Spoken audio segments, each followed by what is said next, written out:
नमस्कार मित्रांनो, मी मिलिंद जाधव TV10. आज झोन 2च्या ऑफिसमध्ये आले असताना मागच्या बाजूला काही रेस्क्यू करणारे प्राणी मित्र म्हणजे रेस्क्यू कंपनीचे तर ते आले होते. नंतर विचारल्यानंतर असं कळालं की घार एक जखमी होऊन आणि विशेष करून मांजामध्ये अडकून घार जखमी झाली होती. तर ती घारी तुम्हाला मी दाखवणार आहे आणि नक्की काय घडलं आहे काय झालं आहे ते आपले मित्र सांगतील इथं, प्राणी मित्र. हां सर, नाव असे सांगा सर. नमस्कार, माझं नाव आहे श्रीनाथ चव्हाण आणि आमचं जे हॉस्पिटल आहे ते बावधनमध्ये आहे. रेस्क्यू चॅरिटेबल ट्रस्टची संस्था आहे आमची. तर दिवसभरात आजकाल संक्रांत 2-3 दिवसावर येऊन पडली आणि ह्यानंतर बरेचसे लोक पतंग वगैरे उडवणार आहेत. बरोबर आहे. तर हा संक्रांतीचा दिवस सुरू व्हायच्या आधीच महिनाभरापूर्वीपासून आम्हाला जवळपास 150+ मांजा कॉल महिनाभरात आलेले होय का? आणि दिवसभरात कमीत कमी 10 ते 15 असे मांजामध्ये पक्षी अडकलेले आम्हाला फोन येतात. अरे बापरे. हां बापरे, म्हणजे त्यांच्यावर संक्रांत झाली म्हणायची. तर सर आता तुम्हाला कुणाकडनं कॉल आला आणि काय म्हणजे तुम्हाला खबर? सरांनी आम्हाला मगाशी फोन केला आमच्या हेल्पलाईन नंबरवरती. तर त्यांनी आम्हाला सांगितलं की असा एक जखमी पक्षी आहे, तर तुम्ही पटकन या आणि या पक्षाला तुमच्या हॉस्पिटलमध्ये घेऊन जावा. पण नशिबाने तो वरती अडकला होता आणि तो खाली पडला होता. हां, जर वरती अडकला असता तर आपल्याकडे मांजा पोल म्हणून आपण एक इक्विपमेंट वापरतो.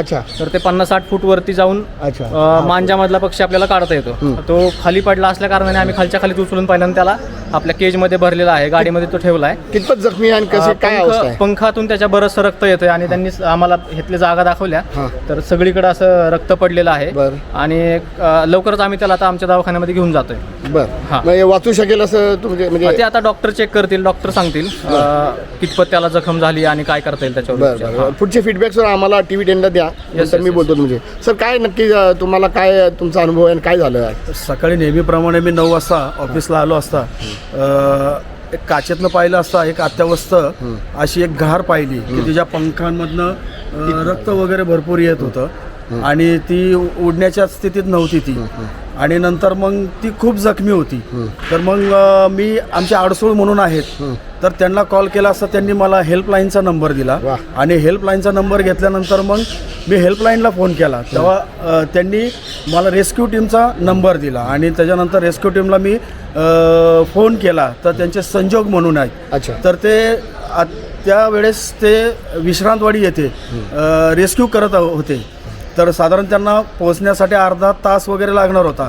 तर त्या वेळेमध्ये ते इथं पोहोचून त्यांनी आता ही घार ताब्यामध्ये घेतलेली आणि रेस्क्यू केलेला आहे. आणि बऱ्याच मोठ्या प्रमाणामध्ये मांजा हा सापडलेला आहे इथं आणि त्याच्यामध्ये ती घार अडकून आणि बऱ्याच ठिकाणी इथं रक्त वगैरे सांडलेलं आहे तिचं. ठीक, अशा प्रकारे आहे. सर आपलं नाव आणि पद सांगा.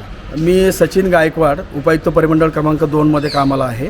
तर ह्याला परवानगी नाहीये ना? परवानगी नाहीये, तरी पण लोक वापरतात नायलॉन मांजा.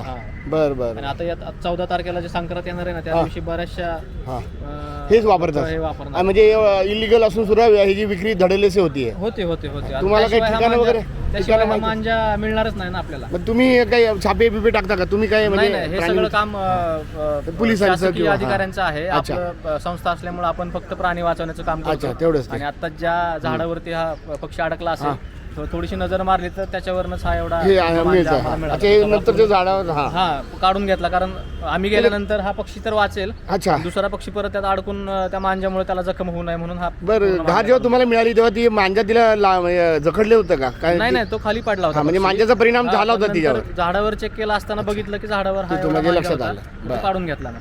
Okay sir, okay, thank you. मित्रांनो, आमचा हा व्हिडिओ शेवटपर्यंत बघितल्याबद्दल धन्यवाद. तुम्हाला हा व्हिडिओ कसा वाटला हे खाली कॉमेंट बॉक्समध्ये आम्हाला नक्की कळवा. धन्यवाद. If you like the video, do like, comment, share and subscribe.